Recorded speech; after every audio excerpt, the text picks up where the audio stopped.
Hey friends, Dean here. Before we get you on to your episode, I want to take a moment to invite you to our next virtual online trivia night. Wednesday, May 13th at 8 p.m. Join us either on our Facebook group or on our YouTube page for 3 rounds of fun trivia, music questions, movie questions, general knowledge questions. It'll be a fun time and a chance to win some prizes and have just a good relaxing night of some trivia at home. You don't even have to go out for it. So don't forget, Wednesday, March 13th at 8 p.m.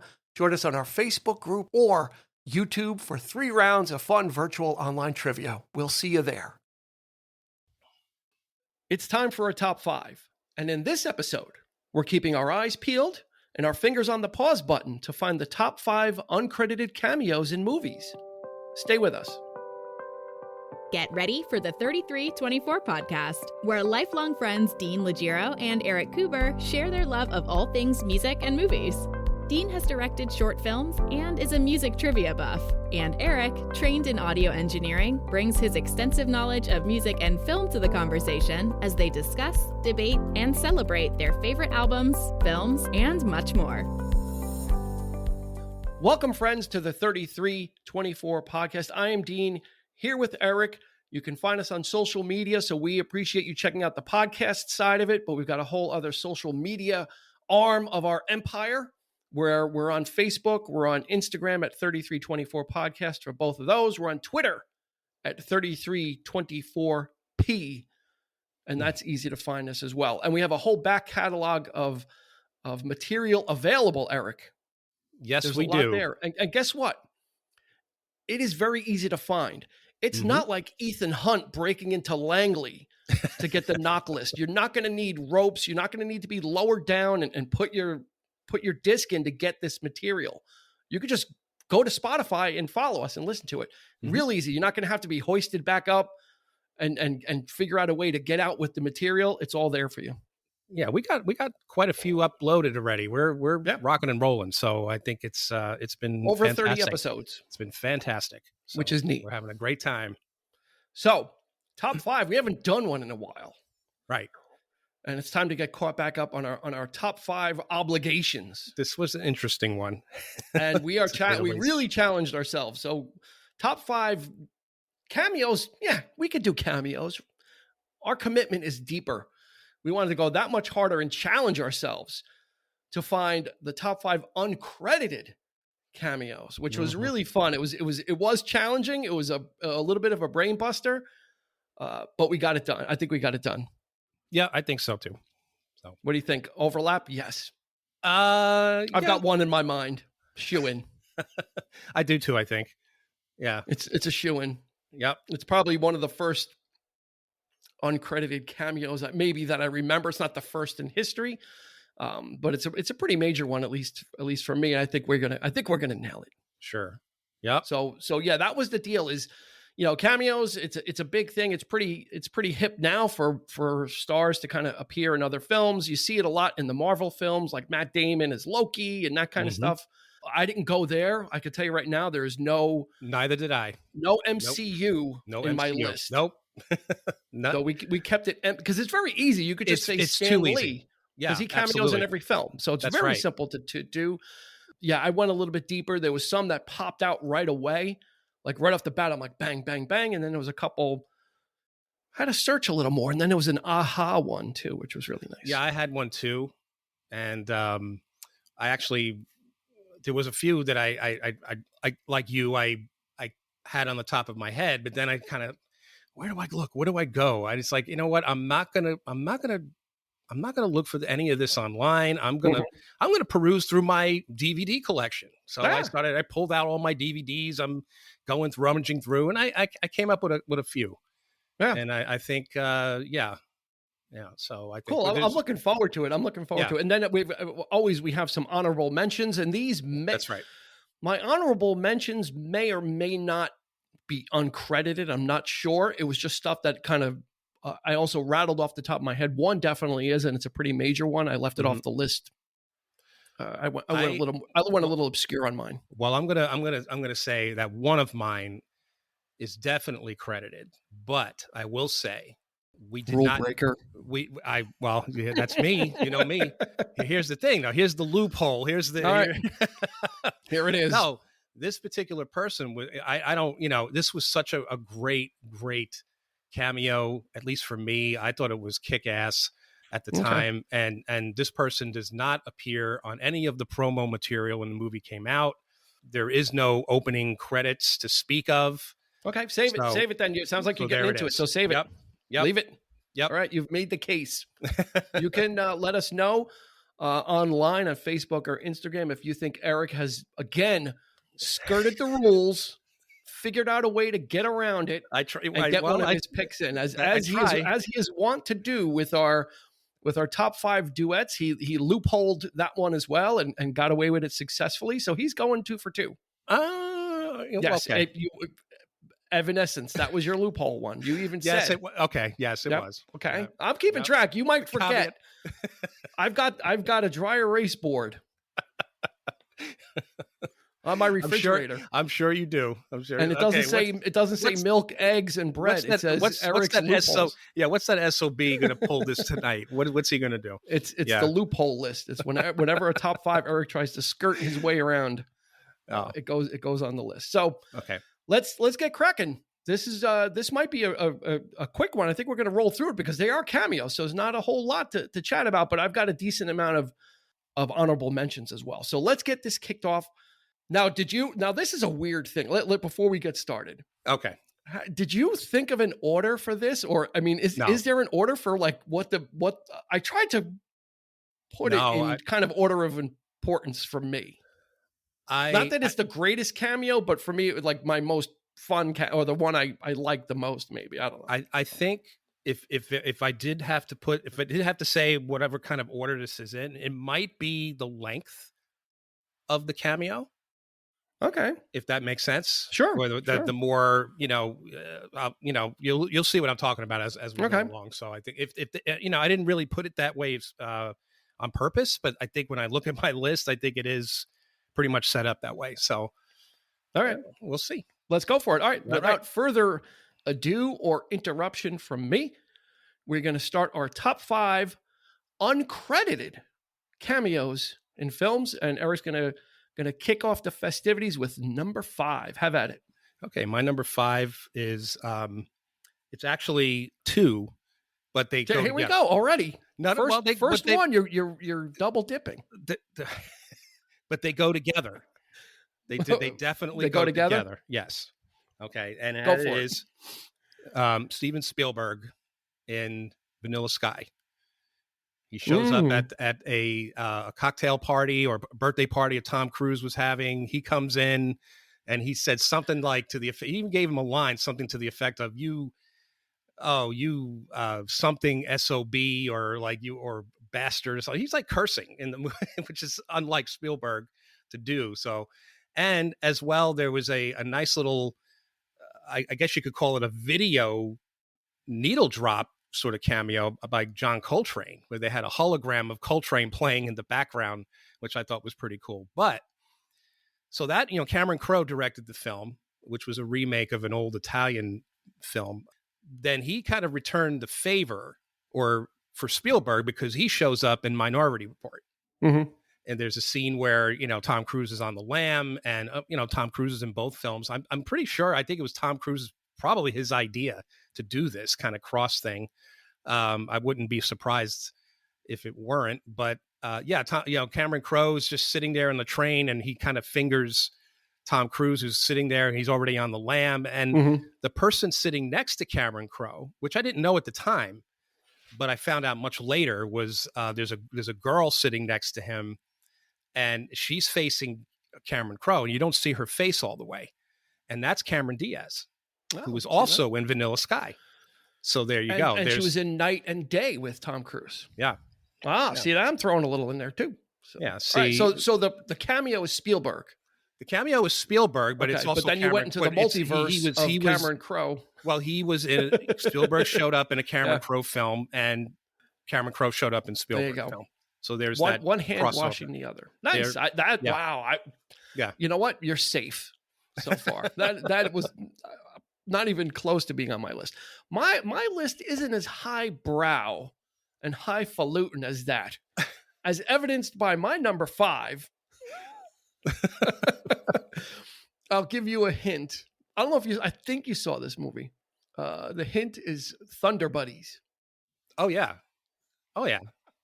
I know what you. Yeah. Okay, so he knows it. So my number 5 is Sam J. Jones as himself Yes. in Ted from 2012. Excellent. Excellent choice. The raunchiest thing. I was dying laughing throughout that film. It just got so much stuff in it.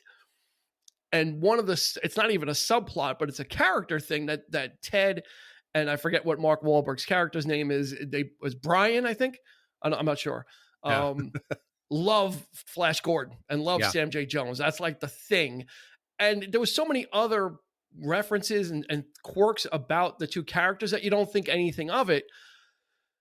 And then Mark Wahlberg is trying to do right by his girlfriend, and Ted just is the worst impulses of anybody, and he's the worst thing for Mark Wahlberg's character. But then he calls him and he's like, Sam J. Jones, we're having a party and Sam J. Jones is here. Flash Gordon, come on over. It'll just be 5 minutes. And Mark Wahlberg's like, no.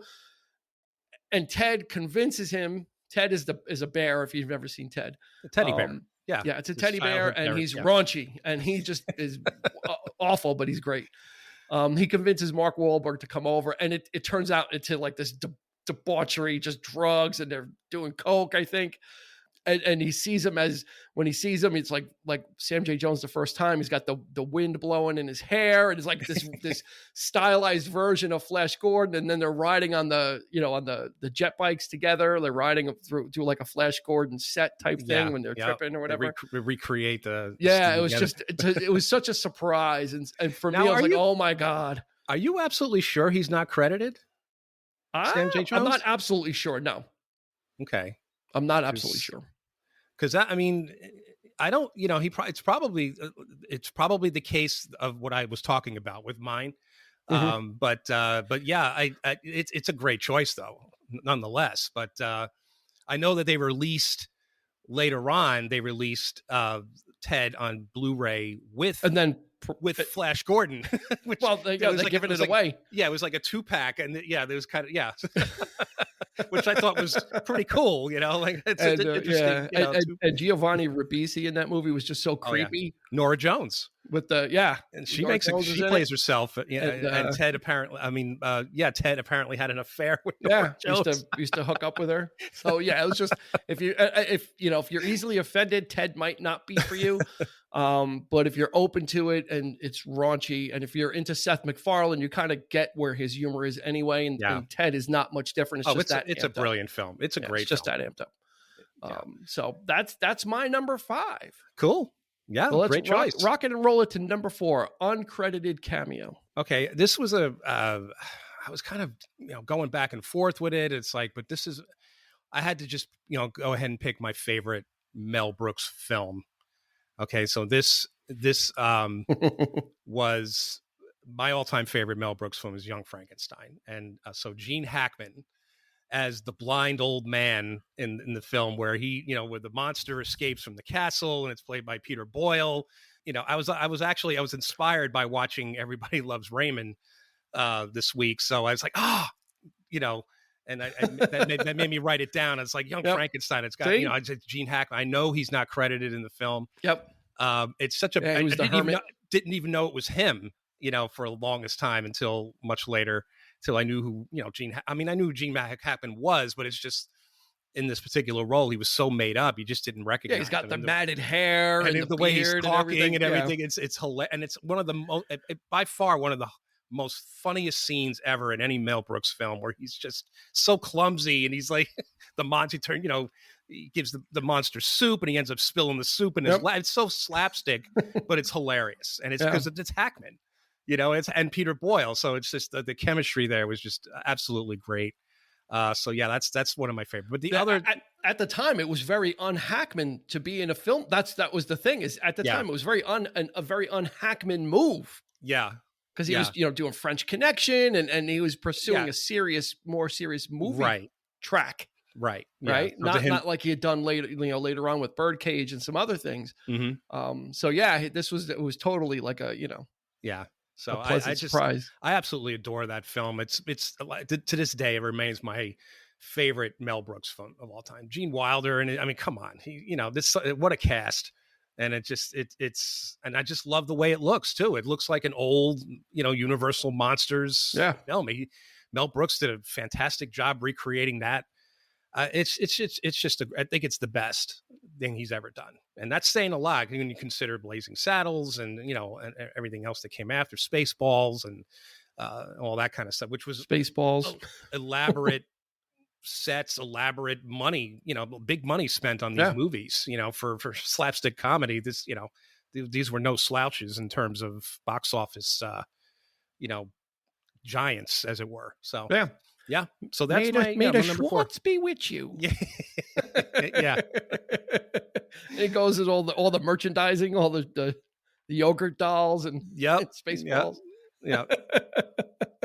That almost became that I almost picked it. I almost picked John Hurt when he does the cameo with Alien. That's a great. And they had like the Sigourney Weaver kind of look-alike. They couldn't get her, but they got John Hurt. Yeah. And then the alien comes out like, "Hello, my baby. Hello, my honey," and he's running over.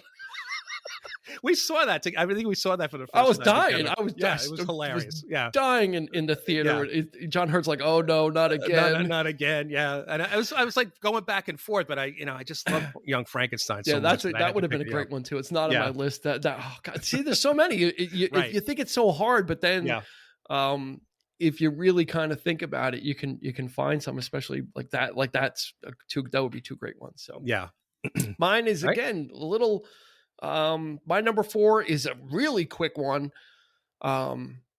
Almost like, if you got up for popcorn, you would miss it. Or if you looked down at your phone, you would have missed it. And it's Christian Slater in Star Trek VI. Oh, man, I thought that's awesome. I thought of this The Undiscovered Country. He's like an unnamed deck officer. That's right. Where, in Star Trek VI, Kirk, Spock, McCoy, of course, at that point, the movies were just about those 3. They're stranded on actually, Kirk and McCoy are stranded on the Klingon prison planet. Yeah. And there's a lot of intrigue. It's just the legend holds true is that the even numbered Star Treks were the best ones. And the 6th one was really good. It was kind of like a old fashioned mystery movie, and it was very close to a great episode is how it played. So anyway, Sulu is now Captain Sulu, so he's got his own ship that he's commanding. Finally, they finally got him to that point, and he's like laying down in his quarters, and the door opens, and all you see is someone in initially just someone in shadows. Yeah, but his voice is unmistakable. Christian Slater has a very, very specific and unique voice. Mm-hmm. And then eventually, like, he's, "Sorry to wake you, sir," or whatever, blah, blah, blah. And he's, there's been no word from this, that, or the other thing. And then when Sulu gets up, then when they go back to the reverse shot of Christian Slater in the shadows, you could see him a little bit more. Yeah. Which is kind of a neat cameo. I didn't realize Star Trek VI, 1991. I thought it was a little bit later than that, but geez. Yeah. So that's happy 30th to Undiscovered. That was the redemption after after Final Frontier, which we walked out. I'm surprised we went to Star Trek VI after Star Trek 5. I was apprehensive. But the guy that directed Wrath of Khan did it. So I was like, okay, well, at least Shatner's not doing it. So making the same mistake. But it was just so Christian Slater was a pleasant surprise, albeit very quick, not a very consequential role either, but still a great one nevertheless. Interestingly enough, I think the casting director, and I don't know if they're related. I think it was his mom, Mary Jo Slater. Yeah, and Is that's it why. His mom? Okay, there you go. Yeah, as I recall, I saw her name in the credits, so it's like her name's in the credits, but his is not. So there you go. Yeah, so. Yeah, that's a day's worth of work, not even a day's worth of work probably for him. That's a great one. But he got it done. A really good one. I actually did think about it, but I was like, there's others. But all right. So my number 3. Number 3. This is actually, I almost didn't choose it because of the amount of time that this character actually appears in the film. It's still considered a cameo. Mm-hmm. It's written. Everybody who writes this movie up considers it a cameo. So I chose it, and this is Edward Norton in Kingdom of Heaven. Mm-hmm. He plays the leper king in the film, which Ridley Scott directed this movie. It's about the Crusades, and Orlando Bloom is this knight, and he's like this sort of war master. Now, the theatrical version was horrible, you know. When I saw the film in the theater, I didn't like it at all, because I was all riding on the high of Gladiator, and I was like, oh, Yeah. you know, the sword and sandal is back. But I do have the director's cut, which is a far, far superior film. I mean, I don't even know why they didn't release it. I mean, obviously because it was too long, but it's such a different film, you know, and there's a lot more about the character. He plays the king of Jerusalem in the film, and he's got leprosy, so you never see his face. Mm-hmm. But it is Edward Norton. It's not he's just wearing his, this like the silver right. It's mask. not just his voice. It is him. Mm-hmm. I did look it up. It is him, you know, doing all the choreography, all the acting, the physical acting in the film, which, you know, because he's very weak and that kind of thing. So tremendous performance, but I can't believe with the amount of time that he's actually in the film, which is substantial, because this whole movie is really, he's one of the main characters, and he's not listed in the credits at all, which is amazing to me. So there, I love this film, like this version of the movie. It's one of my favorites by Ridley Scott. It's a what great is it film. with him? Can he make a movie that's just regular amount of hours and have that be his cut? I don't know. I Why don't does he know. always have to have like an extra 2-hour cut afterwards, like added on? I don't know. Doesn't he know when he's getting hired for a film, they want it to be a certain length of time, and it'll be better if you just make it that length of time? Yeah, I mean, yeah, he's Right? he's his arrogance, his ego, I think is like, you know, come on. You know, that's the thing. It's like it's They're paying you for a 2.5-hour film. Make a 2.5-hour film. Exactly. He thinks he knows how to make that kind of film, but he's just such a perfectionist, and so like. Yeah, but then they got to chop it up, and then the original one, and then the like you said, the theatrical one doesn't make sense, or it's not very good, and then you have to, and then that's not always the case. That's not always the case, it. because they're, you know, Gladiator, and they released an extended cut of that. It really wasn't all that anything. They did the same thing with Alien. There was only a couple of scenes which I felt weren't necessary. You know, you know, so they kind of. They do that, but then he gives you the option, which is nice on the home video releases. He gives you that choice, unlike Lucas, who doesn't. You know, like I want the original Star Wars back. McClunky. I want that restored 1977 cut back, and he just refuses to do that. But at least Ridley Scott, at least you got a choice with all. So I don't mind it, but as long as but in this particular case, it is a much better film. So so and what eight versions of Blade Runner, and the director's cut, the final director's cut, the ultimate director's cut, the super director's cut, and the TV director's cut. They're really not all that different, to be honest. So they just keep shaking the piggy bank, turning it upside down, and more change falls out. So there you go. Hey, good on him. Yep. My number 3. This is probably the biggest name star. One of the most surprising ones, too. I really wasn't ready for it. But my number 3 is Robert De Niro in American Hustle. Yes. He played Victor Taleggio, the mob boss that this whole scheme that Christian Bale's character was trying to pull with Bradley Cooper hinged on meeting up with this mobster and arranging some financing and quote unquote financing, basically bribes to get casinos up and running. Mm-hmm. Yeah. And they go into the room and David O. Russell just kind of zooms in on him, and it's like, okay, here we go. Robert De Niro. I wasn't ready for it. And it was, and the scene is just a very tense scene. Yeah. Because they've got a guy who's pretending to be an Arab, and Robert De Niro's character speaks Arabic. So he was speaking to him, and the guy didn't know how to answer. And there was this tension of him not answering. And you feel like everything's just about to fall apart right there. The tension was so thick. Right. Yeah. Because it's just a bunch of people sitting in a back room. It wasn't like a public thing. So things could go bad really quickly.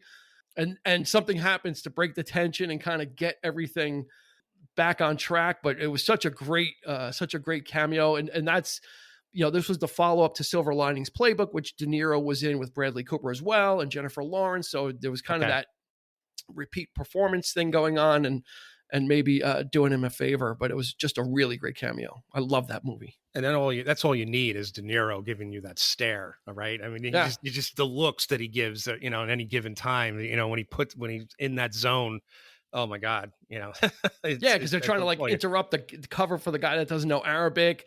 And he was like, no, let him answer. Like trying to like, and the guy doesn't know Arabic. And he was like kind of made up, wasn't he? Like he was like, well, he had like the gray hair. And it was like, it was like kind balding. of balding and slick to the side. And right. he looked older. They made him a lot older than he was, but a great cameo by Robert De Niro. Great choice. In American that just enhanced an already incredible film. Yeah, it is. They could have put Abe Vigoda in there or anybody else. It didn't make a difference, but putting De Niro in there just made it that much better. Just like up the stakes even better for that movie. Just made it that movie just a little bit better. For our younger listeners out there, Abe Vigoda is a guy from way back. So okay, I'm sure there's a segment of the audience that got that and are laughing hysterically, and then the other half is like, "We hope, we what? Hope." Who? Is that Dean's uncle? Who is Abe Vigoda? Is that a Family Guy or something? So, on to number 2 of our top 5 uncredited cameos. All right, film. so this is the one. Okay, this is the one. This person does appear in the end credits. Now, like I said, this person does not have... You said you started saying she. So I got it. I blew it. Okay, so you probably can guess what I'm talking about. Okay. No, I'm not trying to figure it out. All right. I thought this was the coolest cameo I had ever seen at that point in time. And okay, I think I may know. Okay. But go for it. Alanis Morissette. Oh, no. Okay, good. In Dogma. She plays God in Dogma. Okay. Great one. This was the movie. I haven't seen it in such a long time, but I'm sure watching it now is not that it was never unproblematic, but I just remember the disclaimer in the beginning, and even that, like Kevin Smith was kind of like poking fun, like this is not to be taken seriously. We're not trying to offend anyone. This is obviously dealing with religion and Catholicism and all that kind of thing. And but when I think about the promo material, like the poster, it had there were a lot of people on that poster. Yeah. Right. You had Matt Damon, you had Ben Affleck, you had Selma Hayek, you had Chris Rock, Linda Fiorentino, Alan Rickman, right? But she's not listed at all. So, but she is listed at the end credits. So, there's the little loophole right there. But she doesn't have any she should speak a word in the film, but she's absolutely adorable in it. Yeah. Like she's like this playful little kind of nymph. She's like running around, acting like kind of a child, and she's God. Like, and it was absolutely brilliant, and she's just so cute. Like she was choice. She was just the smile, and it was just so bizarre because in the film they refer to God as he. Up to that point, and then they reveal her, and she comes out, and it was so great. I remember just beaming, like I was like, oh my God, this is a really, really cool choice. Kevin Smith, what year was Dogma? Like this was in the 90s. This was like 90. Yeah, so that was like right in her. We're talking the middle of her being being the biggest thing at the time. Well, this was a little bit. 1999 was Dogma. So a few years after Jagged Little Pill, and so she was in the middle of her hit making Odyssey. So that was like a big get, and I was pretty controversial that it was. Regardless of the subject matter, right? Then also that God was being portrayed as a woman, and it was all these, the Buddy Christ thing. It was just a lot of, and George Carlin makes things for people to get anxious about. George Carlin in the newspaper, like all the ads. He that's a little cameo there as well. He comes out, so he's playing a priest or a bishop, I think. Yeah, I think he's playing a bishop. Yeah, so and they unveil the Buddy Christ in the beginning, and it's to get people to come back to church and. Really bizarre film, but it was but it wasn't. It honestly was about somebody getting their faith back. Is really what it was. But people just took it immediately as it was going to be a satire and anti-religion. It definitely did have an underlying theme, and there was something there was a lot of something cynicism noble. in it, and cynicism about it, Yeah. right? Questioning those things. Sure. But then in the end, I thought it ended with a positive message. Yeah. And you had the reteaming of Affleck and Matt Damon as two Under the- angels. Under the lens of Kevin Smith, of course. And Yes. if you get past all the, the jokes and the his brand of humor. Jason Lee was in that. I mean, he had his whole like Mallrats and Clerks crew in there and Chasing Amy. Everybody was in this film. It was just pretty much. He kind of gathered everybody up. So wow, that's a great cameo. Yeah, but she just stole like the show for me. Like that whole, I mean, it's great, as cool as it was to see all those people again in the film, and he would do the same thing with Jay and Silent Bob. Yeah, but when she showed up, I was like, oh my God, this is ridiculously cool. Cool. So awesome. yeah, so good that one. Yeah. Yep. All right, my number 2 was totally not prepared for it. I got super excited and then was ultimately very let down. Am I building this up for my number 2? Is this a build up or what? Now, who could this be? I think this is gonna come out of left field for you. Okay. But the movie was from 2016, and the movie is Split. Okay. From M. Night Shyamalan. Mm-hmm. Which was really he's known for his gimmick. I mean, that's his stock and trade now, is every movie's got a gimmick in it. But Split was one of his really good later day films, which was, did you see Split? I did not. Oh, well, I'm going to be giving it away for you then if you don't know what the cameo is. That's fine. Split is about James McAvoy. Oh my God, excellent performance. He plays someone with split personalities. He's got like 15 different people vacillating, and he's capturing these girls and locking them up and killing them and doing whatever. And the different personalities are at play. And then there's one ultimate personality that rules all of them. It's like this meta human type thing called the Beast. Mm-hmm. And the Beast is kind of controlling and trying to take more dominance. And the Beast actually has like superhuman powers and can do all these things. Long story short, the main character, or the only girl that's left, she gets away and the Beast is out there. And then at the end scene, there's like a diner and people sitting at the diner, and there's a news story about the Beast. And then the camera pans down and it's David Dunn. It's Bruce Willis from Unbreakable. And they just tied Unbreakable, which is one of his best films. Yeah. To Split, that this is in the same universe. Right. Okay. Which I saw that. I'm like, oh my God, yes. And then they came out with Glass, which was just a turd. They just totally just dropped the ball on it. So he spent all these years working up to this and getting Bruce Willis to come back as David Dunn. And so it was very exciting though. And Unbreakable is just an incredible film. Yeah, so the fact that was a great one. Yeah. So it's so far away that you totally would not even be expecting to tie it to this. And that's what I loved about it is, this is like the same universe where there are people that have superpowers and likewise they're villains. Yeah. So it was really kind of neat and I was really excited. And then Glass came out and it got savaged in the reviews. I'm like, I'm not even going to bother. Because they just said it was like the worst. No, I didn't even. They just said it was the worst thing. How they treated the characters was so untrue to the way the characters were that it was just like the movie was made just because. Yeah, that's a shame. Kind of got everybody back and just made like right after Split. But if you see Split, it's an amazing film. Such a good performance by McAvoy. Really great. Yeah, he's kind of hit and miss, Shyamalan. He's mostly kinda, miss recently. Yeah, he just, and some of some of the films that people consider good, I didn't think were all that great. Like Signs, I thought was to me was like it was okay, but it was like I felt like the hype over it was just a little too much. Yeah. And no, it just the Village was like that. That was the one that was like I guessed it from the start. Yeah. I knew, like, and my sister saw it and she was like, and I was like, I didn't even see the movie, and she told me what happens in the film, and I'm like, yeah, I guessed that. I figured as much. Yeah.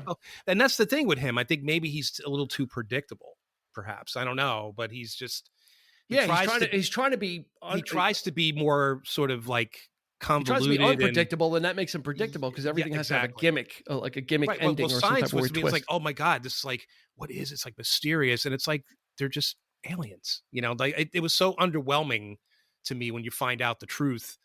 Like at the end, it's like, okay, yeah, well, these are just aliens. But the whole movie, but obviously it was about all the signs leading up to, and and then faith and getting right. All it is, there's a subtext yes. to the film, but of course, but but even that just kind of was like, yeah, I mean, again, I thought it was okay. Certainly better than some of the others he's made, but yeah, Lady in the Water and all these other The Happening with Mark Wahlberg. Yeah, he just did he direct After Earth with Will Smith and his son? I think he did that too. Yeah, just a lot of not a lot of good stuff. The live action Last Airbender, which was horrible. Yeah, so Split was a nice comeback. I'm like, this is good stuff. It was really good. But all right, are you ready for the number one?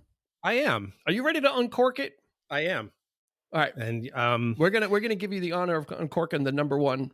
This may be one that you might have picked. I don't know. Okay, sure, but again, this is another role that is considered a cameo, and it's not credited. But this character shows up at the very end of the film, and gives a freaking tour de force performance, and that's Kevin Spacey in Seven.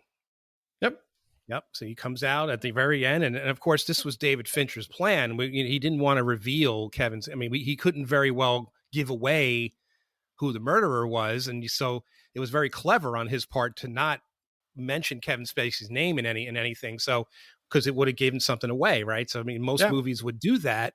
Oh, when's he going to show up? Like, is he? So in this case, it was like, well, if I do that, I'm going to give he's going to be the murderer. So that kind of thing. So. Yeah, I mean, God, I just remember how unnerved I felt. The whole movie up to that point was just... Oh, it's just unsettling and creepy. And oh, yeah. Right? I don't know if we have enough adjectives for Seven. But when the scene comes in and he's in and they're in the police station and he's just like, detective, he turned around. Oh, my God. It was like sent chills up my spine. And you see him standing there with all the bandages around his fingers and he's all bloody and he's just like just a well-written character too. Just I'm only here because I let you catch me. You didn't really do it. Just right. So manipulative. So had the upper hand. It was so brilliant and unsettling and sad and always raining all the time. It was just dark like one of those upon dark. It was just it was just a movie of atmosphere and tension. And Kevin Spacey showing up and at the end really thin. Also, just kind of didn't not that he was ever heavy, but thinner than usual. So we really just had that look. Well, this is one of his first roles, if I'm not mistaken, right? I mean, it was around that time of Usual Suspects. And so, I mean, this was really early on. So, he was. But, oh, man, what a performance. And it's such a shame. We're not going to go there, but it's just we know what we're talking about. But it's just, discredited. Earlier days for him. And Fincher, this was the movie that kind of made him because he had done Alien 3 and no one latched onto that and they didn't get what he was trying to do with it. Yeah, he kind of disowned it. I don't think he wants his name attached to it. I didn't. I mean, it was different than the other ones, but it doesn't mean it was a bad film. And I think it stands up to compared to the other crap of, AVP and all those. I'll take an Alien 3 anytime. No, Fincher. Right. I'll take it twice on Sundays. He knows how to set a mood. Yeah. He knows how to, and that movie had a lot of atmosphere. Yeah. And I think they both had the same similar color schemes too, the browns and the golds. That's right. Yep. Very similar. Maybe they were in the same universe. Well, maybe. We should ask I know. him if we can get him on the show. Yeah. So, yeah. Like he'll come on. Oh, boy. Right. You never know. Can't hurt to ask. Yeah. But he's like the king of I don't know what you would call it today. Is it still noir? Do you think? I mean, I think he's probably one of the undisputed. Who, Fincher? Of like neo noir and that kind of things, and later day, modern day. Absolutely. So, yep. But he doesn't make comedies. No. Benjamin Button, maybe was that the most? That's not a comedy. It's kind It's of a kinda sad s film too. It is. You know, kind of two people meeting in the middle of their lives, and then they pass each other and get older and younger. And Yeah, it's just kind crazy. of, based on a short story, I think, of Scott Fitzgerald, or Yep. is that Yeah. who it was? I can't remember. I but think maybe. so. The Game So, was great too. Michael Douglas. yeah, That was a good one another. too. Oh God, we Yeah. got to do The Game. Yeah. Such a great film. Yep. Such a great film. My number one is along the same lines, that they did not want to put this person's name in the credits Mhm. because of what you just said. They'll be looking for this person because this person is so big, and at the time was so big, that if you put his name in the credits, you would spend your time looking for it. And I'm surprised it wasn't on your list. And officially, we did not have any crossover. Okay. Should I do the impression again? Go for it. I'm not going to do it. Oh, I think I know who you. Yeah, My okay. number one is Sean Connery as King Richard at the very end of Robin Hood, Prince of Thieves from 1991 with Kevin Costner. Yep, great choice. Literally at the very end. That's right.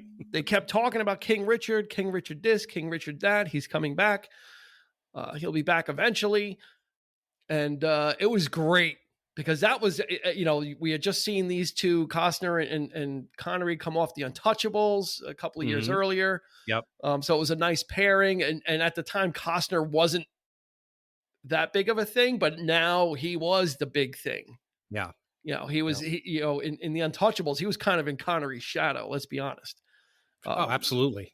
And now in between, Dances with Wolves and all of his acclaim. And then he does Robin Hood, Prince of Thieves, and Connery's at the very end when Robin's getting married. Yeah. And you couldn't pick a better choice for King Richard. And he had played Robin Hood already. He was in Robin and Marion with Audrey Hepburn. That's right. An older Robin Hood, which is interesting. Yes. And I think Spielberg even said that. Indian Marion and Crystal Skull was inspired by Robin and Marion. There you go. But it's a kind of a turd of a movie, but he definitely had that movie in mind when they brought Karen Allen back to play Marion. I love that. I still think that movie, it's kind of campy, Robin Hood, but I think it holds up. I always liked it. I always liked it. I forgave it. If you can forgive it, it's issues. Yeah, it's got accent that comes and goes, and it's got some great action sequences in the film. It's got, and this made Alan Rickman. This made his career. Sure. I mean, he had done Die Hard, but this movie just made him, like, he, with his ad-libbing or whatever he was doing with that character over the top. I mean, people were talking about Alan Rickman more than they were talking about Kevin Costner. That's right. And the great Michael Winslow. Yeah. Who played Guy of Gisborne. The Guy of Gisborne, right? And he was in The Doors and yeah. So, not Michael Wincott. I'm sorry, Wincott. Michael Wincott. Yeah. Yep. Yes. Okay. Yeah, he's got that deep voice. He was in The Crow. He was top dollar in The Crow. That's right. Very prolific during that time. A really great actor. His voice is like sandpaper. Yeah. Robin of the Hood. Yes. Son of the devil worshiper. and it's like great. Just all across the board, some really great. Yeah. Morgan Freeman was in there. You had Christian Slater. Yep. Pretty young. Same year, actually. And that he did Star Trek. The magnificent Brian Blessed as Robin's father. Yes. So which is interesting. Kevin Costner is this guy's father. Yeah, and then Nicholas Brimble as Little John, or should I call you John Little or Little John? I mean, some really great music in there as well. Yeah. It was a great. I mean, they tried. I think there was a lot of problems making the film. Kevin Reynolds. I think he didn't get the cut. Yeah, they were trying to make some editing changes, and then they ended up locking him out of the editing room. They locked him out. And Costner took over. Like he was producer not a great thing, but you know what? I think it's one of those ones that went through its cycle of ick, and then I think now when people look back on it, it's like this is just a fun movie to watch. You can't take it as seriously interpreting the Robin Hood legend. Mary Elizabeth Mastrantonio, absolutely great in this film as well. Just really a really what it is? It's the cast carries this. That's is right. what it and is. It's very quotable. Very quotable, and if it was a different cast, it might not have aged as well. But because you've got Morgan Freeman, taking it seriously, and everyone kind of committed to their roles. Sure. I think it worked out, and it's surprisingly dark in areas too, which gives it that edge, but it also brings back the spirit of the the sort of the old Errol Flynn, the swashbuckling like Robin Hood. That's Rickman. But in the beginning, with all that, like his guy, like they're wearing the masks. He's like, it's like join us, witches, or and die. Yeah. Right, that was when Robin's father, they surround the castle. It was like King Richard with that boisterous voice. Yeah, I mean, I feel like watching it right now. I want to feel like or die. Great stuff. That's the Chicago way. It was cool, just cool stuff. Yeah, it was a good. I think it didn't age well, and then it did age well. Right. So I think that's the deal. I think so. And with Robin Hood, first everyone kind of distanced themselves from it, but then when you look back, it's like, well, it's. But that was the 90s, though. 90s still had those kinds of movies that were still fun.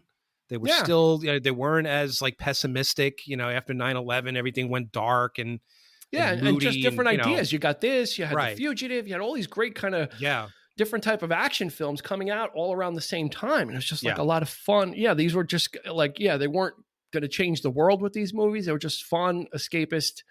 You didn't have to take it too seriously, and you couldn't, because Kevin Costner's accent disappears like 15 minutes in. he just gave up. It's like they're not going to care about it. But he still gave it. They're not going to care. The physical acting, he did. Pretty much a lot of his own stunts, and he's a very physical actor, so that saved it. I think a lot of the performance, but he tried. He tried to give that whole end scene too was great. Yeah, the whole end when they're going to go hang everybody. Yeah, and they're kind of figuring out how they're going to break him out, and he's that's when he really kind of uses the bow and arrow, kind of splits the rope. Awesome stuff. I mean, it's some cool, great, nice stuff in there. So that's my number one is cool. Robin Hood, Prince of Thieves. So did you have any honorable mentions? You stole one. I did. You stole one of mine. Yeah, Kevin Spacey. I didn't want to. That was like. Oh. Okay. That was there. It was like, that's probably the biggest cameo. It's like that's like the granddaddy, I think, of the cameos. I think it was 7. I think that's the big one. Yeah, I got one. Well, actually 2, but one of them is I was going to use it, but it was like they do have him in the credits, and it's one of them is David Soul and Paul Michael Glaser show up in Todd Phillips' Starsky and Hutch, which I love. I loved the show back in the day when I was a kid. I used to love super cop, buddy cop shows. Beretta, that we talked about Miami Vice many, many times. This was like the sort of before Miami Vice. This was it. And when they showed up at the end of the Ben Stiller and Owen Wilson film, I was very gleeful. I was like, this is so cool, But they are credited, and whatever. That's in the car. These are honorable mentions. I could have mentioned the car, for God's sake. These are honorable mentions, so we'll go off the rule book for these. Yeah. I have one. I actually have a few others, but one is it's not in the MCU, but it is a superhero movie, and that was Deadpool 2. Okay. With Brad Pitt. Oh. Did you see Deadpool 2? I did not, actually. I saw the first one. When he assembles like the X-Force, there's one guy that's he's invisible. So you can't see, you don't see him throughout the whole movie, and then they're all parachuting. Okay. they're all parachuting. They jump out of a plane and they're all parachuting down, and each one of them of the X-Force gets killed except for Domino. She's the only one that makes it.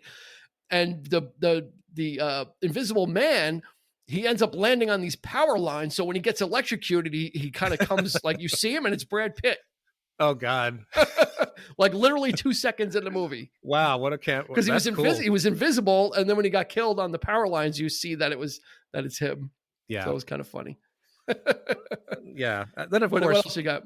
We talked about this before, but there's the epic fight scene in Anchorman with Ben Stiller and Tim Robbins and Luke Wilson. Vince Vaughn, that's all show up. Was I'm from PBS. PBS with the pipe, and he's but he's got they all show up. Some of these guys got like a freaking, Yeah. chainsaw and a And chain and Wilson like a gets his arm spear. cut off, right? They cut his arm off. I was like, not again. Like someone cuts it with a machete or something. Like, not again. Or, And of course they, they up the ante in Anchorman 2 and they really get carried away with it, which is they added like 12 other people, yeah. including Amy Poehler and Yeah, that's a good I forgot about that. That's a great one with Tim. And Ben Stiller was like Ben Stiller was like the gang leader. Like, yeah, and they're all like meeting in this like empty parking lot, and they just start fighting, and then they breaks up, and they all like running away. Oh God, that's another kept your head on a swivel. Ron Burgundy. Oh, I missed that period of those guys of SNL. There's just that movie was hysterical. It was, especially the end. Yeah, when the dog started talking to the bear and it was subtitled. I was dying. I think I saw it. It was like it was like 1 or 2 in the morning, and I was dying hysterically. I was like, "This is the funniest thing I've ever seen." When he's communicating, he's we will remember your name, and we will share it. Like the bears were gonna these humans don't know what they're legendary. These humans don't know what they're doing. They know not what they do. Please forgive them. There's another cameo there. Jack Black, yes, was the cyclist. He kicked Baxter off the bridge. He goes, it goes, and now this is happening. And then he like punted the dog off the bridge. That's right. It's like, Baxter. Oh my God. Yeah, that's a lot. There's a lot there. I should. So many great moments. There's a lot in there. Yeah. I have 2. One's a double shot, and then I have one more. Okay. You ever see Harold and Kumar go to White Castle? I did. Neil Patrick Harris. Yes. I don't know if he was credited or not, but him showing up randomly in the car, and he's like tripping, and he is just out of control, and they can't believe that they have like Neil Patrick Harris in the car with them, and they're at this point they're almost like at the getting close to the White Castle, mm-hmm. and then they have to get out for some reason, and Neil Patrick Harris like drives off with the car, and then I think that's when they ride the leopard. They end up riding like the leopard got out of the zoo or whatever, and they meet up with the leopard and end up riding the leopard. And then good Lord, we could go on all night about these. Then they meet like the extreme guys, and they take the hang glider. Yeah, and end up hang gliding into the White Castle. And then Neil Patrick Harris is there, like finishing. He's like, "Oh, here's your car. Sorry, man. Sorry about that." He goes, "But when you guys started talking about those burgers, I had to have one." Yeah. Oh man, such great stuff. I have one more, and it's a double shot, and I think you're gonna really like this one. I don't have any more, so go for it. Yeah. This person did a cameo in Wayne's World 2. Mm-hmm. And if I tell you the other cameo, you're gonna guess it. Charlton Heston it was in Wayne's World 2. Yeah. And then he was also in Planet of the Apes. Yeah. Wayne's World 2, he was like the guy was talking to Mike Myers, and he was just a horrible actor. And then like they break the fourth wall. I was like, can we get somebody in here like a better actor? And someone walks over, like pulls that guy off, and they trot Heston out. And he does he repeats the lines, and then Wayne, Mike Myers is like crying because he's such a good actor. Like he gives it to Heston. That's right. And then of course in Planet of the Apes he played Tim Roth, Thade's father, right, who's dying, and they put him in the I don't know if that was credited or not, but they put him in the ape makeup, and Heston. Yeah. Oh, see, in Tim Burton's Planet of the Apes. Oh, really? I did not know that. Yeah, that was Heston. Oh my God. Yeah, it's like dab the ball to hell. Right, and it gives him the gun or whatever. Like he played Tim Roth's father, Thade. Oh my God, he was him in the makeup. Was he credited for Tombstone? His little role in Tombstone. I don't know. That's a good one too. As the ranch, he was still working. Yeah, he was. Yeah, he was. He's still kind of working through this stuff. They got you going. Don't worry. They got to go through me. He's in pretty bad shape. Yeah. And Kilmer's like barely on the horse. He's like falling off. So yeah. Wow, that was a fun list. That was a challenging list for us. Yeah, it was. And we hope that everybody listening enjoyed it as well, because it was fun for us to to do that. Let us know on social media, on Facebook, Instagram, or Twitter. Did we miss some cameos? Uncredited if possible. If not, give us some really great ones. We would love to hear it. Yep. So again, on Instagram and Facebook, we're at 3324 Podcast. On Twitter, we're at 3324P. We keep it short. We were able to get a short name there. Let us know how you feel about it, and let us know if there's any uncredited cameos we missed, or what were your favorites, perhaps. But that's going to do it for this episode of the 3324 Podcast. Thank you for checking in with us. We appreciate it. This has been Dean. And for Eric, we're both going to ask you to please be kind and rewind. You've been listening to the 3324 Podcast with Dean Legiro and Eric Kuber. You can find us on your favorite podcast provider, so please like, subscribe, and rate to become a part of the 3324 family. Your feedback is important, so make sure to follow us on Instagram and Facebook at 3324 Podcast and on Twitter at 3324P to join the conversation.